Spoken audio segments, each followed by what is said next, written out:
नमस्कार साथियों। आज का हमारा टॉपिक राजस्थान का भूगोल और राजस्थान के भूगोल से संबंधित हम क्वेश्चंस को सॉल्व करने का प्रयास करते हैं। सभी इंपॉर्टेंट क्वेश्चन है, एग्जाम आने की बराबर की संभावना है। यहाँ देखें, आज का हमारा पहला क्वेश्चन है, पचपदरा में प्रस्तावित तेल रिफाइनरी बाड़मेर का एक संयुक्त उद्यम किसका है। यहाँ देखें, तेल रिफाइनरी बाड़मेर के साथ में कुछ लिखा हुआ है, इसको सबसे पहले हम सॉल्व कर लेते हैं। ये जो पेट्रोकेमिकल पेट्रोलियम कंपनी, इसका अगर हम पूरा नाम देखें, तेल रिफाइनरी का पेट्रोकेमिकल कॉम्प्लेक्स, पेट्रोकेमिकल कॉम्प्लेक्स के नाम से भी आपसे पूछा जा सकता है। तो ये भी किसका नाम है? तेल रिफाइनरी का ही नाम है। यहाँ देखें, थोड़ा सा ऑप्शन हमें एक चेंज करना पड़ेगा। यहाँ भारत ना देखें, यहाँ आप क्या मान लें, राजस्थान। जो HPCL Hindustan petroleum corporation limited और राजस्थान सरकार,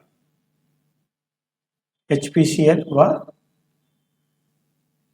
राजस्थान सरकार, इन दोनों का यह संयुक्त उद्यम है।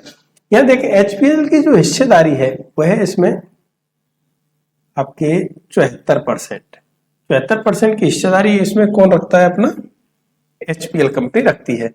और अगर हम राजस्थान सरकार की हिस्सेदारी की बात करें तो राजस्थान सरकार की हिस्सेदारी है 26%। 74% में राजस्थान अपना HPCL कंपनी शेयर रखता है और 26% के शेयर अपने राजस्थान सरकार के पास है। नेक्स्ट क्वेश्चन,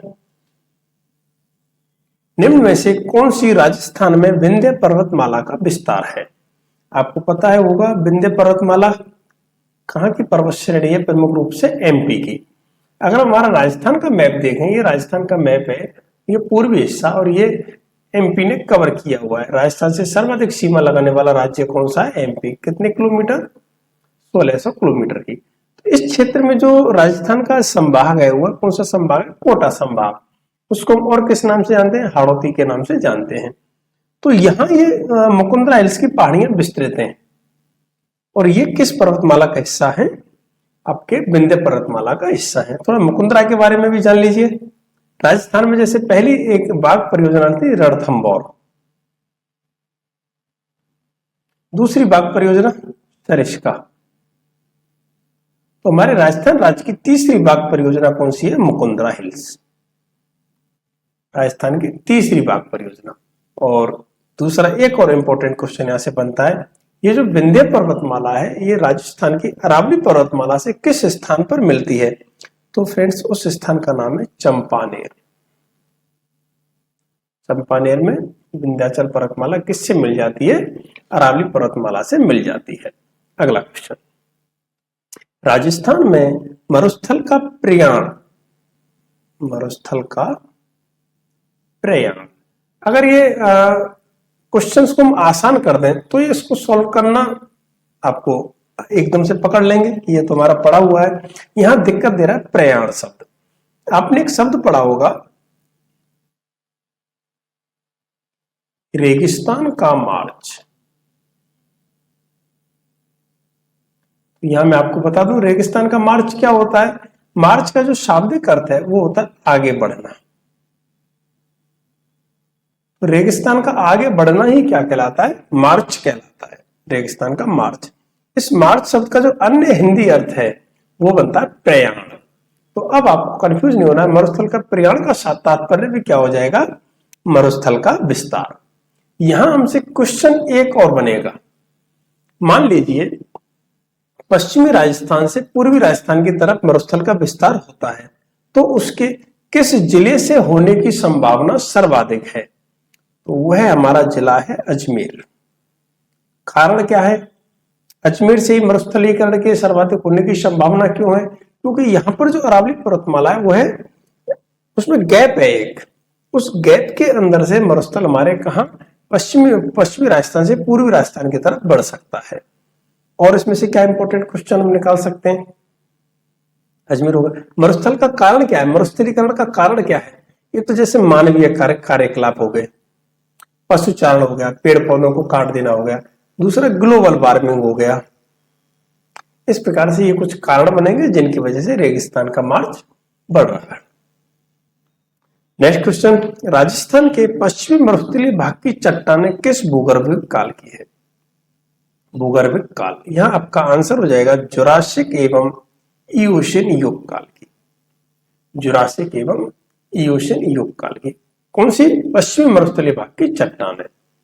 रेड क्लिफ रेखा कब अस्तित्व में? बहुत ही आसान क्वेश्चन है, लेकिन जितना क्वेश्चन आसान होता है उसको हमें सॉल्व करने के लिए उतना ही माइंड को ओपन रखना पड़ता है, क्योंकि कई बार देखने में आया है सरल क्वेश्चन एग्जाम में अक्सर करके गलत हो जाते हैं। तो यह हमारा सही आंसर क्या रहेगा? 1947। क्या है रेड क्लिफ रेखा? इंडिया और पाकिस्तान की सीमा का विभाजन किसके द्वारा किया गया था? रेड क्लिफ के द्वारा किया गया था, इसलिए इसका नाम क्या पड़ गया? रेड क्लिफ रेखा। कितने स्टेट में विस्तृत है? 4 स्टेट में विस्तृत है। अगला क्वेश्चन, सैयद फखरुद्दीन की मजार, रमकड़ा उद्योग, गलियाकोट, एक ही क्वेश्चन में 3 क्वेश्चन है। आपसे पूछा जा सकता है गलियाकोट किस नदी के किनारे है, या गलियाकोट कहां है? डूंगरपुर में। रमकड़ा उद्योग के लिए कौन सा स्थान प्रसिद्ध है? गलियाकोट। सैयद फखरुद्दीन की मजार कहां पर है? गलियाकोट में। ये तीनों ही स्थल किस नदी के किनारे हैं? हमारा राइट आंसर हो जाएगा माही। दक्षिणी राजस्थान की गंगा किस नाम से जाना जाता है? माही नदी को दक्षिणी राजस्थान की गंगा, कांठल की गंगा, प्रतापगढ़, आपका बांसवाड़ा, डूंगरपुर, इन जिलों में बहती और उल्टे यू के आकार में माही नदी बहती है। और एक कर्क रेखा को कितनी बार काटती है? 2 बार काटती है। तो एक ही क्वेश्चन में हमने कई सारे क्वेश्चंस को सॉल्व करने का प्रयास किया। सैयद फखरुद्दीन की मजार, रमकड़ा उद्योग और गलियाकोट, तीनों किस नदी के किनारे? माही नदी के किनारे। कर्नल जेम्स टॉड ने अपनी पुस्तक में किस झील का उल्लेख किया है? कर्नल जेम्स टॉड का थोड़ा सा परिचय देख लें। ये राजस्थान के इतिहास के क्या कहलाते हैं? भीष्म पितामह। तो इन्होंने अपने पुस्तक में किस झील का उल्लेख किया? पुष्कर झील का उल्लेख किया। ये तो क्या सीधा सीधा आंसर, लेकिन कई बार पूछ लिया जाता है कि पुष्कर झील की तुलना किस झील से की है? तो आपके लिए जानकारी के लिए हम बता दूं, तिब्बत। तिब्बत के अंदर एक झील है मानसरोवर। कर्नल जेम्स टॉड कहते हैं अगर पुष्कर झील की तुलना किसी से की जा सकती है तो एकमात्र झील मानसरोवर से की जा सकती है, अन्य कोई भी झील पुष्कर झील की बराबरी नहीं कर सकती। नेक्स्ट क्वेश्चन, राजस्थान में जल संरक्षण की परंपरागत विधि नहीं है। यहां देखिए टोवा, टांका, खड़ीन, इन तीनों ही जो चीजें हैं ये क्या है? जल संरक्षण की परंपरागत विधियां हैं। कहां है? पश्चिमी राजस्थान में है। अब एक सीधा सीधा हमारा आंसर ही बच गया होगा, नाली। लेकिन नाली को समझ लेते हैं, नाली है क्या? हमारी घग्गर नदी जो कि हनुमानगढ़ और गंगानगर में बहती है, आंतरिक प्रवाह की नदी है। ये जो घग्गर नदी है, इस घग्गर नदी का जो पेटा है या तल है वो किस नाम से जाना जाता है? नाली के नाम से जाना जाता है। कारण क्या है? घग्गर नदी बहुत ही एक तरह से कहना चाहिए छोटी जलधारा के रूप में बहती है, सिकुड़ जाती है अपना गर्मियों के टाइम पे तो, और सर्दियों के टाइम पे गर्मियां समाप्त होते होते अब तो इसका अस्तित्व एक बार के लिए नहीं रहता है, तो बहुत छोटे हिस्से में तो ऐसा लगता है कोई नाली बह रही हो। तो इस वजह से इसके जो पेटा है, तल है, उसको किस नाम से जानते हैं? नाली के नाम से जानते हैं। अगला क्वेश्चन, इंपॉर्टेंट क्वेश्चन, हालांकि इस प्रकार का क्वेश्चन आज तक नहीं पूछा गया तो इसका मतलब यह नहीं है कि आगे भी नहीं पूछा जाएगा। इसको समझिए आप, राजस्थान के अक्षांश व देशांतर का अंतर कितना है? देखेंगे हम एक राजस्थान का, जैसे हमने एक मैप ड्रॉ किया, यहाँ ऊपर हमारा नॉर्थ हो जाएगा, साउथ, ईस्ट, वेस्ट। आपको पता है नॉर्थ और साउथ ये कहलाते हैं अक्षांश। क्या कहलाते हैं? अक्षांश। पूरब से पश्चिम ये क्या कहलाएंगे? देशांतर। इसको ऐसे ऐसे समझे, जो अक्षांशी रेखा है वो कैसे बढ़ेंगी? दक्षिण से उत्तर की तरफ बढ़ेंगी, आप कह दीजिए उत्तर से दक्षिण तरफ आएंगी। और जो देशांतर रेखा है वो कैसे बढ़ेंगी? पश्चिम से पूर्व की तरफ बढ़ेंगे। अब आपको बात समझ में आई? फिर से देखते हैं।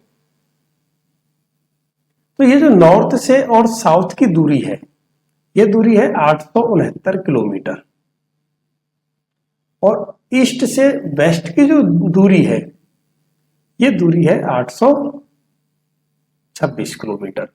जो दूरी ज्यादा होती है उसको हम बोलते हैं लंबाई, और जो दूरी कम होती है उसको क्या बोलते हैं? चौड़ाई।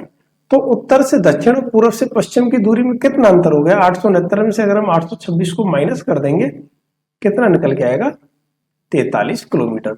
आप जानते हैं जो देशांतरीय रेखाएं हैं ये किसको दर्शाती हैं? देशांतरीय रेखाएं तापमान को। अगर आप तापमान नहीं, समय को। जो देशांतरीय रेखाएं किसको दर्शाती हैं? समय को। अगर आप 1 डिग्री आगे बढ़ेंगे तो कितना मिनट आगे बढ़ जाते हैं? 4 मिनट आगे बढ़ जाते हैं। और जो हमारा अक्षांशीय रेखाएं हैं ये दर्शाती हैं तापमान को। और इसमें अगर आप 1 डिग्री आगे बढ़ते हैं तो कितना किलोमीटर आगे बढ़ते हैं? 111 किलोमीटर आगे। 1 डिग्री अक्षांश किसके बराबर है? 111 किलोमीटर के। तो यहां हमारा अक्षांशीय विस्तार ज्यादा है 43 किलोमीटर। अगर हम 43 किलोमीटर को 111 से डिवाइड कर देंगे तो लगभग आता है 0.39, यानी कि यह कितने से कम हो गया? 1 डिग्री से कम हो गया। तो राजस्थान का अक्षांश व देशांतरीय अंतर कितना है? 1 डिग्री से कम। ठीक फ्रेंड्स, आज का अंतिम क्वेश्चन, इंपॉर्टेंट क्वेश्चन, एशिया महाद्वीप के संदर्भ में राजस्थान की स्थिति है। देखिए, अगर हम जैसे एक वर्ल्ड मैप ड्रॉ कर दें, ये हमारा नॉर्थ और साउथ अक्षांश और ये ईस्ट और वेस्ट देशांतर रेखाएं। यहां क्या है हमारा? ये इस प्रकार से एशिया है।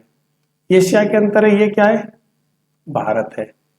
ये राजस्थान है। अब आप देख रहे होंगे एशिया में भारत की स्थिति किधर है? दक्षिण की तरफ है। और पश्चिम की तरफ क्या है हमारा? भारत के अंदर राजस्थान है। तो राजस्थान की स्थिति क्या हो गई? दक्षिणी पश्चिमी गोलार्ध। ठीक फ्रेंड्स, उम्मीद करता हूं आज की क्लास आपको समझ में आई होगी। कल फिर से नए सेशन में कुछ नए क्वेश्चंस के साथ आपके सामने उपस्थित होंगे। धन्यवाद फ्रेंड्स।